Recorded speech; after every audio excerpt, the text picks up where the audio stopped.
दोस्तों, आज के दौर में शादी के दौरान दहेज देने का मानो ट्रेंड सा चल पड़ा है।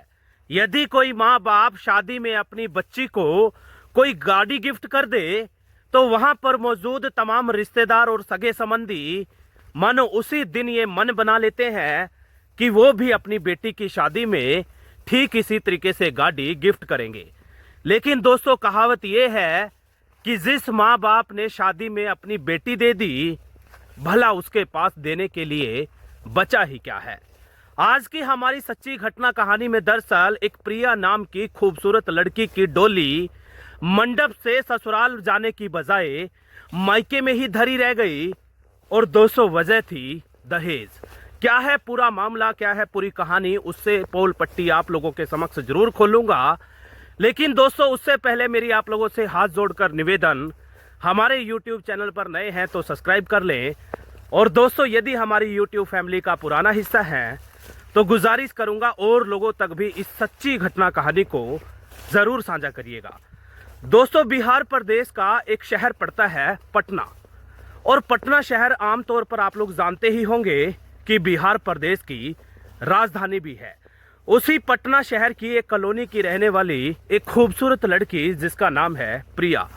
प्रिया दरअसल पढ़ने लिखने में खूब ज़्यादा होशियार है और हाल फिलहाल के दिनों में LLB की पढ़ाई कर रही है। दोस्तों, मिली जानकारी अनुसार प्रिया का जो पिता है अनूप कुमार ज़्यादा आर्थिक तौर पर मजबूत नहीं है और काम धंधे के तौर पर एक ऑटो चालक है, और ऑटो चालक के तौर पर जो भी कमाता है उसी से उनका घर गुजारा चलता है।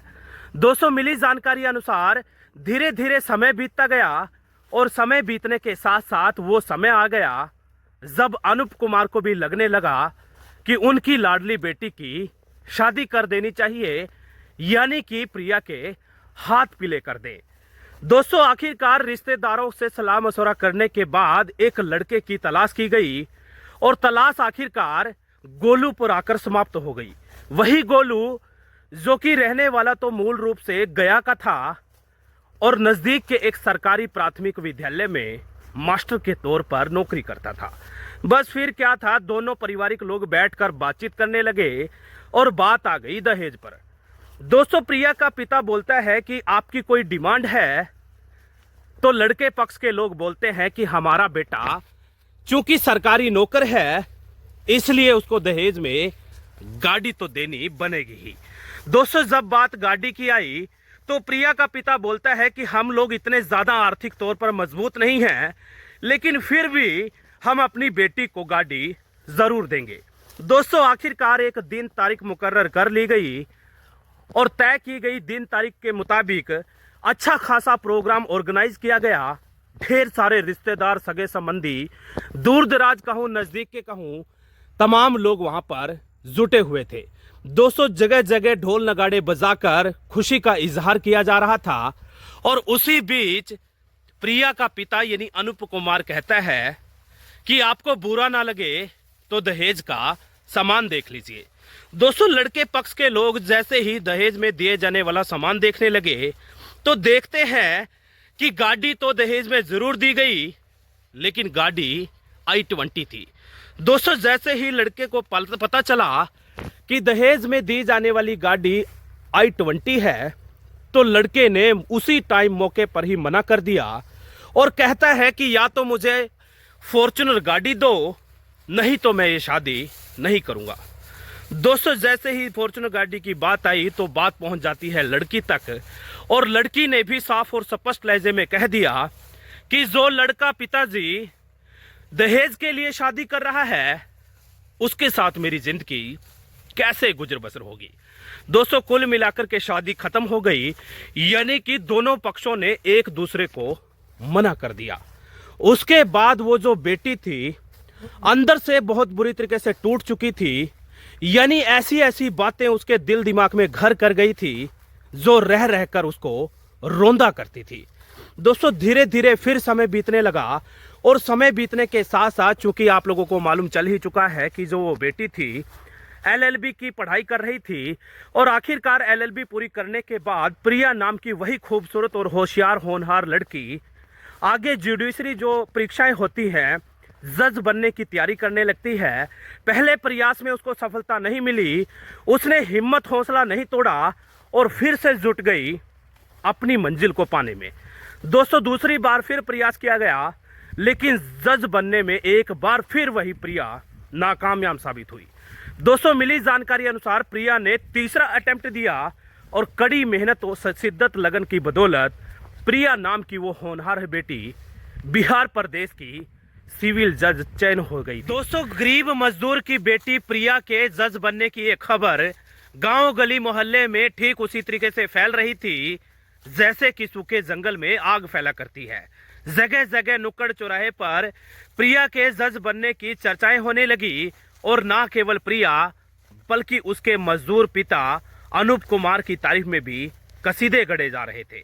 दोस्तों देखते ही देखते आगे चलकर प्रिया को जज की ट्रेनिंग दी गई और ट्रेनिंग मिलने के बाद प्रिया को स्टेशन अलॉट हो गया। दोस्तों मिली जानकारी अनुसार उस प्रिया नाम की जज को सबसे पहली पोस्टिंग बतौर सिविल जज गया जिले में मिली। दोस्तों वही गया जिला जहां पर प्रिया का सबसे पहली दफा रिश्ता हुआ था और रिश्ता होने के बाद शादी भी हो गई, लेकिन मंडप पर शादी सिर्फ इसलिए टूट गई क्योंकि उसके गरीब पिता उसको बड़ी गाड़ी गिफ्ट में नहीं दे पाए। दोस्तों मिली जानकारी अनुसार एक दिन जब बतौर जज वही प्रिया नाम की बेटी कोर्ट में सुनवाई कर रही थी तो उसी दरमियान एक केस आता है जिसमें एक गरीब मजदूर महिला रोते बिलखते कहती है कि जज मैडम मेरी जमीन पर नाजायज कब्जा कर लिया है और कब्जा करने वाले दबंग प्रवृत्ति के लोग हैं, उनसे मेरी जमीन वापस कराओ।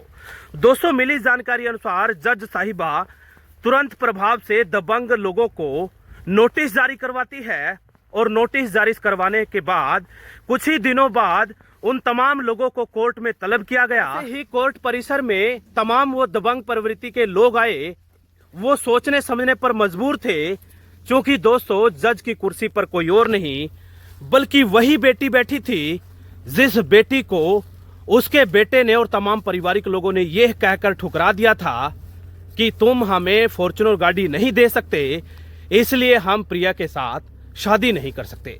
दोस्तों मिली जानकारी अनुसार वो दबंग लोग कोई और नहीं बल्कि वही गोलू और उसके पारिवारिक लोग थे जिनके साथ सालों पहले उसी प्रिया की शादी तय हुई थी।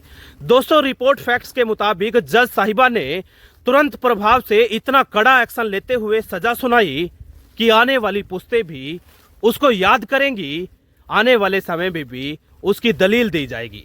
दोस्तों मैडम साहिबा के तमाम लोग जो है रिक्वेस्टें करने लगे, हाथ पैर जोड़ने लगे, लेकिन वो कह चुकी थी कि मैं कोई आम आदमी नहीं बल्कि इस जिले की जिला जज हूं और एक दफा जो फैसला ले लिया मुड़कर कभी भी उसको नहीं देखती। दोस्तों गोलू और तमाम पारिवारिक लोगों को कहीं ना कहीं एक बहुत बड़ा पछतावा हो रहा था कि ये वही लड़की है जिसको हमने ठुकरा दिया। यदि आज उसके साथ मेरी शादी हो जाती तो कहीं ना कहीं मेरी इज्जत में भी चार चांद लग जाते। दोस्तों ये मामला, ये घटना कहानी सोशल मीडिया के माध्यम से कहूं या इलेक्ट्रॉनिक प्रिंट मीडिया के माध्यम से कहूं, जगह जगह वायरल हो रही है, जगह जगह लोग देख रहे हैं, खूब ज्यादा पसंद कर रहे हैं। क्योंकि दोस्तों ये मामला, ये घटना कहानी वाकई में ही दिलचस्प है, एक बहुत बड़ा सबक है, बहुत बड़ा संदेश है।